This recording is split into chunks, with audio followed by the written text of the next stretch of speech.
This car was my best friend's car. He bought it brand new.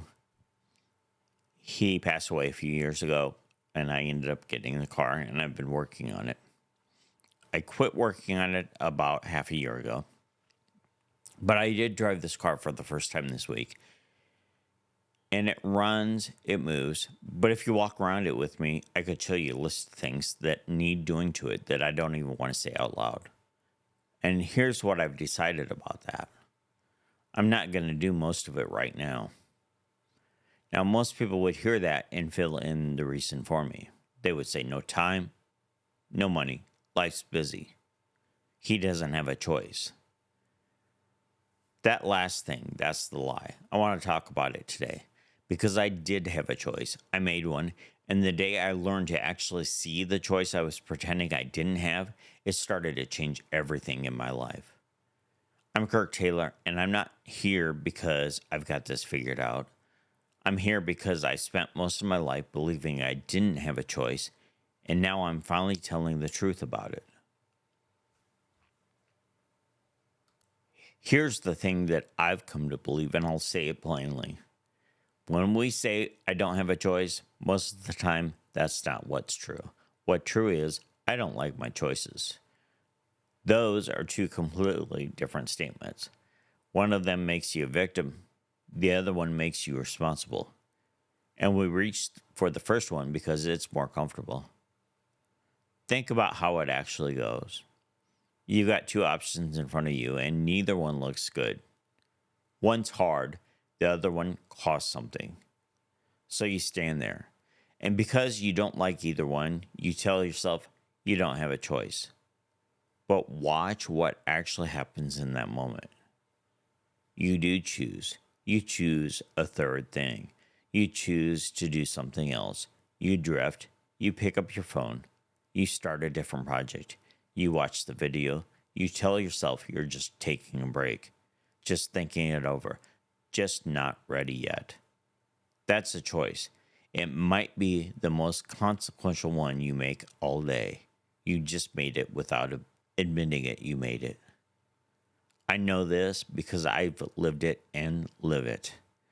And the clearest example in my own life is the smallest one, the treadmill. I want to lose weight. I have for a long time. You've heard about it in my other videos. And the choice is right there. Get on the treadmill. But I tell myself I don't have time. And then I catch myself an hour later having watched something or started something I didn't finish. And move on to the next thing. It happens over and over. I had the time. I just chose the drift and called it no time. If that lands, if you've ever told yourself you had no choice when the truth was you just didn't like your choices, stick with me. Because the next part is the part that cost me. And if this channel's been useful to you, subscribe so these keep finding you. There's also a free thing I've made. 5 questions that changed my life over at lifechangingquestions.com. The link's below. That's it. Now let's keep going. I want to be honest about what this pattern has cost me. Not for sympathy, because I think you got your own version of it, and it helps to hear someone say it out loud. The cost for me has a name. It's paralysis of analysis. I'm really good at thinking. I can study a problem from every angle. I can build the strategy, weigh the options, consider every contingency, and it feels productive. It feels like diligence. It feels like I'm working on it. But here's where it's actually gotten me. I'm near the heaviest I've been. I'm managing retirement questions, cash flow, businesses, obstacles I didn't ask for and can't control. And a lot of the time, the figuring it out has quietly become a substitute for moving. I think about the next step so thoroughly that I never take it. And that's the cost. Not one big dramatic failure.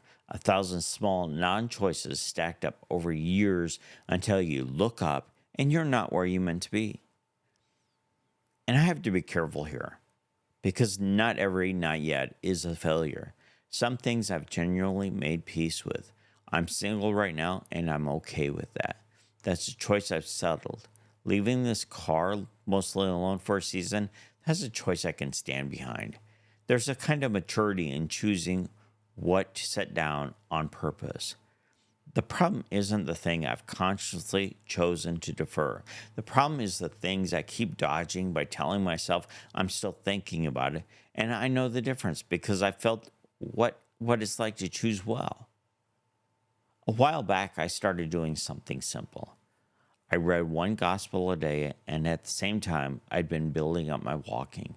I was up to 5 miles a day outside, and something happened when those two came together. I read while I walked, holding the phone out, reading the Bible app, not listening, reading it while I was walking. That day I read Luke, I went 8.5 miles, Matthew about the same.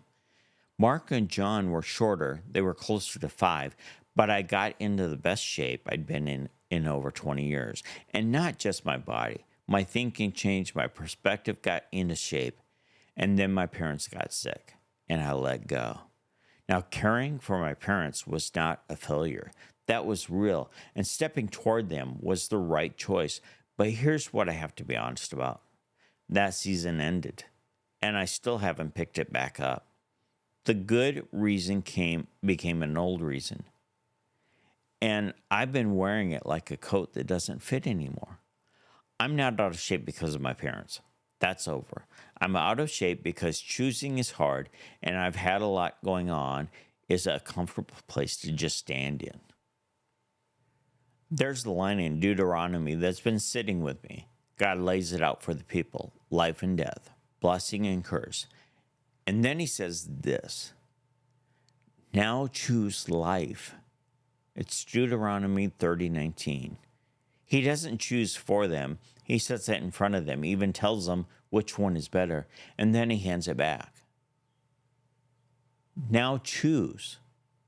That's the dignity and the weight of it. The choice stays yours. So here's what I'm actually doing about it. And here's what I'd hand to you. First, simplify. When you're paralyzed, it's usually because you're trying to solve all of it at once. You can't choose the whole staircase. You can only choose the next step. So I'm cutting it down to the next step, and then the one after that. Second, for me specifically, I'm going back to the one thing I know worked. One gospel a day. Because the last time I did that, it didn't just change my mind. It got me walking. Literally. It pulled my whole perspective back into shape in a way nothing else has. And I believe it'll do it again. I'm not handing you that as a formula. I'm telling you what I found, what I let close, and that I'm choosing to open that door again on camera so you can hold me to it. Now here's your part. One thing this week. Name the fire you keep analyzing instead of choosing. You know the one. It's the thing you've been thinking about for weeks. The thing where you told yourself you don't have a choice, when the truth is you just don't like the choices you've got. Name it and then take one step. Not the whole thing, one step. One small, honest move in the right direction. Because you do have choice. You've had it the whole time. So this car is going to sit a while longer. Most of that list isn't getting done this season. But here's the difference now. It's not sitting because I have no choice. It's sitting because I choose on purpose with my eyes open. And that is a completely different thing than drifting and calling it deferral. That's the whole point. The man you become isn't going to happen to you. Nobody's going to become him for you. He's a choice, 1,000 small ones made on purpose, one ordinary day at a time. So choose one today and make it one day better.